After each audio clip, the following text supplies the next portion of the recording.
السلام علیکم ورحمۃ اللہ وبرکاتہ۔ میں آپ کی معلمہ سحر ظفر۔ آج ہمارا 11واں سبق ہے اور 11واں سبق جو ہے وہ سورۃ القارعہ سے ہے۔ اعوذ باللہ من الشیطان الرجیم، بسم اللہ الرحمن الرحیم۔ رب اشرح لي صدري ويسر لي أمري واحلل عقدة من لساني يفقهوا قولي رب اشرح لي صدري ويسر لي أمري واحلل عقدة من لساني يفقهوا قولي رب اشرح لي صدري ويسر لي أمري واحلل عقدة من لساني يفقهوا قولي بسم اللہ الرحمن الرحیم۔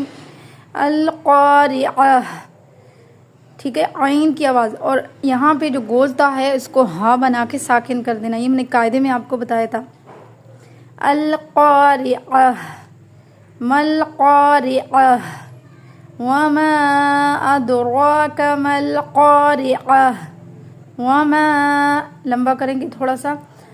یہاں پہ مد منفصل ہو رہی ہے، حروف مدہ کے بعد حمزہ دوسرے کلمے میں آئے تو مد منفصل، یہاں پہ آپ کو میں نے قاعدہ بتایا تھا کہ کس طرح لمبا کرنا ہے۔ وما ادراک ما القارعہ، ٹھیک ہے، ما القارعہ، یوم یکون الناس کالفراش المبثوث، یوم یکون الناس کالفراش المبثوث، وتکون الجبال کالعہن المنفوش، اخفا ہوگا، نون ساکن کے بعد فا حروف اخفا میں سے آ رہا ہے، منفوش۔ فَأَمَّا مَن ثَقُلَتْ مَوَازِينُهُ، موا میم زبر ما، واو الف زبر ما، واو الف زبر وا، موا، زا یا زیر زی، نون پیش نو، موازینو، ہا الٹا پیش ہو، موازینو، موازینو، آخر میں ہا کی آواز تھوڑی سی نکلنی چاہیے، بہت زیادہ جھٹکا نہیں دینا۔ فَهُوَ فِي عِيشَةٍ رَاضِيَةٍ وَأَمَّا مَنْ خَفَّتْ مَوَازِينُهُ فَأُمُّهُ هَاوِيَةٌ وَمَا أَدْرَاكَ مَا هِيَهْ نَارٌ حَامِيَةٌ۔ اچھا، حروف اخفا کے بارے میں آج میں آپ کو بتانا تھا۔ میں نے آپ کو بتایا تھا کہ نون ساکن اور تنوین کے 4 قاعدے ہیں، جس میں سے کیا نام ہے، اظہار کا میں نے آپ کو بتایا تھا، اس کے بعد ادغام ہے، اقلاب ہے اور اخفا ہے۔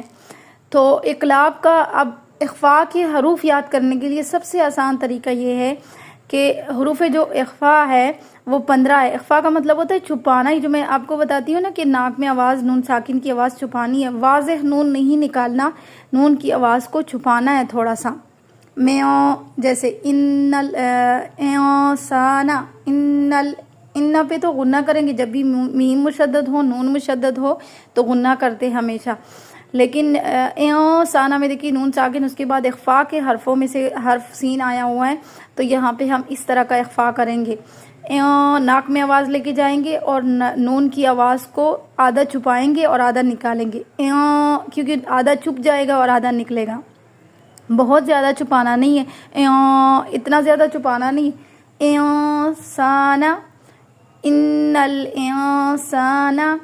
اچھا، دوسری بات یہ کہ اخفا کے حروف یاد کرنے کے لیے میں آپ کو اخفا کے 15 حروف آپ نے خود یاد کرنے ہیں، خود ڈھونڈنے ہیں اور پھر مجھے بتانا ہے آپ نے، تو میں صرف آپ کو طریقہ بتا رہی ہوں۔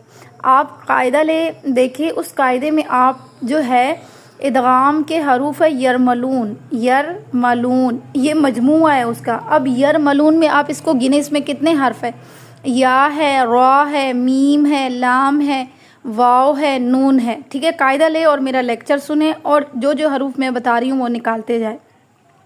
ویسے تو ٹوٹل 29 حروف ہے، حروف تاجی الف سے لے کر یا تک۔ اچھا الف کو بھی نکال دے، ٹھیک ہے، الف کو بھی نکال دے، اور ساتھ میں حروف یرملون کے جو حروف ابھی میں نے بتائے ہیں، یا، را، لام، میم، لام، واو، نون، یہ حروف نکال دے۔ اور اس کے بعد با، اقلاب کا با نکال دے، اور جو آپ نے اظہار حلقی کا پڑھا اس کے حروف نکال دے جو میں نے آپ کو بتائے تھے۔ حروف حلقی کتنے ہیں؟ 6۔ حمزہ ہا، عین ہا، غین خا، یہ حروف بھی نکال دے بیچ میں سے، الف بھی نکال دے اور با بھی نکال دے، اور یرملون میں یا، را، میم، لام، واو، نون، یہ بھی نکال دے۔ یہ سارے نکال کے اس کے بعد 15 حروف بچیں گے، اور ان 15 حروف کو آپ نے یاد کرنا ہے اور خود بتانا ہے ہر ایک نے کہ کون کون سے وہ حروف ہے، خود آپ نے لکھ کر بھیجنا ہے، ٹھیک ہے۔ اور دوسری بات یہ کہ یہ جو قاعدے میں بتا رہی ہوں یہ آپ نے لازمی اپنے پاس لکھنے ہیں، اور لکھ کے آپ کو یاد بھی رہیں گے، اور آپ کا ایک قسم کا یہ بن جائے گا کہ آپ کو جب بھی ضرورت پڑے گی تو آپ کو بار بار لیکچر سننے کی ضرورت نہیں پڑے گی۔ ہاں اس کو لیکچر کو سننا پڑے گا، لیکن یہ ہے کہ آپ کی تجوید اگر اچھی ہوئی اور قاعدے وغیرہ میں کوئی مسئلہ ہوا تو آپ کے لیے وہ آسانی ہوگی، آپ وہاں سے اس کو پک کر سکتی ہیں، وہاں سے دیکھ سکتی ہیں، ٹھیک ہے۔ اور آپ لوگ کی صورتیں کافی کمزور جا رہی ہیں، تو کیونکہ آپ لوگ مجھے لگتا ہے قاعدے کو بھول چکے ہیں۔ اگر آپ لوگ قاعدے کو بھولیں گے تو پھر آپ کے ساتھ یہی ہوگا، کیونکہ زیادہ جب ہم قاعدہ پڑھ رہے تھے تب یہ آپ کی زیادہ غلطیاں جو تھی وہ قاعدے میں حرکات کی تھی، زبر زیر پیش کی تھی، اور وہاں میں بارہا آپ لوگوں کو ہر لیکچر میں یہ بات کہتی تھی۔ اب آپ لوگ ایسے کرتے ہیں کہ اگر کسی حرف کو پڑھنا ہے تو بہت آرام آرام سے پڑھنے کا مطلب یہ نہیں ہے کہ آپ لفظ کو لمبا کرتے جائیں، ان، ہا، رو، ایسے کر کے نہیں پڑھنا۔ یہ آپ ڈر کی وجہ سے، ڈر نہیں رکھنا دل میں، اچھے سے یاد کرے اور پر اعتمادی کے ساتھ جو ہے وہ سنائیں، اپنے اندر یہ چیز لائے کہ آپ نے یاد کر کے سنانا ہے، آپ نے اس چیز ڈر کو دل میں نہیں رکھنا، یعنی اس ڈر کو کہ آپ کہیں کہ یہ لمبا نہ ہو جائے، اس ڈر کی وجہ سے اب اگر آپ ڈر رکھیں گے تو آپ کو جو یاد ہوگا وہ بھی نہیں نکلے گا۔ تو آپ کو میں نے کہا ہے کہ اگر آپ سے یاد نہیں ہوتا آپ ہمیشہ ہجوں کے ساتھ پہلے یاد کیا کرے اور پھر مجھے جو ہے روانی کے ساتھ سنایا کرے۔ ہجوں کے ساتھ آپ پکا یاد کیا کرے، روانی کے ساتھ مجھے سنایا کرے۔ اب دیکھیں ہمارا پھر آپ سوچیں کہ اگر اس طرح ہم پڑھیں گے، اس طرح یاد کریں گے تو ہمارا سبق جو ہے وہ پیچھے ہوتا اور جو ہے 2 سال تک بھی شاید مکمل نہ ہو، اور پھر ہم ایسے ہی لگے رہے۔ تو اس لیے آپ لوگ اماں پارا سے اماں پارے کو اچھے یاد کرے، اور جو پیچھے صورتیں پڑھ لی ہے روزانہ اس کو پڑھا کرے، روزانہ پڑھا کرے، لیکچر سنا کرے روزانہ کا، اور اس کو پھر روزانہ سے پڑھا کرے۔ دوسرا یہ کہ جو غیر حاضر ہے اور مجھے کبھی کیا بتاتی ہے تو میں آپ کو بار بار یہ بات کہہ چکی ہوں کہ آپ لوگوں نے جو ہے اس چیز کو ختم کرنا ہے۔ آپ کی صرف 2 صورتیں ہوتی ہے، 1 صورت ہوتی ہے، کیا پورے دن میں اتنا سوچے، کیا پورے دن میں آپ کے پاس اتنا سا بھی ٹائم نہیں ہے کہ آپ جو ہے تو قرآن پاک کو ٹائم دے سکے اور آپ لیکچر سن کے سبق یاد کر سکے؟ ایسے تو پھر نہیں چلے گا۔ میں آپ کے ساتھ سوچے کہ میں آپ کے ساتھ کتنا زیادہ وہ کر چکی ہوں، تو اب مہربانی یہ ہے کہ آپ لوگ اپنے سبق سنائیں وقت پہ۔ اگر آپ وقت پہ سبق نہیں سنائیں گے تو مجھے مجبوراً آپ لوگوں کو گروپ سے نکالنا پڑے گا، جو نہیں سنائے گا۔ صرف سائرہ ہیں جو مجھے لگاتار سبق سناتی ہے، اور کیا نام ہے ایک اور بھی ہے وہ بھی سناتی ہے، لیکن یہ ہے کہ کافی ساری جو غلطیاں ہیں وہ تب ٹھیک ہوں گی جب آپ مجھے بار بار سنائیں گے۔ آپ اپنی غلطیاں، اب میں آپ کی غلطیاں نکال دیتی ہوں، پھر آپ مجھے اتنا لیٹ سناتے ہو، میں انتظار کرتی رہتی ہوں ایک ہی دفعہ سارے سنا لے تاکہ پھر میں ایک ہی دفعہ سب کا سنوں، پھر بیچ میں سن لوں تو اس کے بعد بیچ میں اور آ جاتی ہو، وہ پھر رہ جاتی ہے۔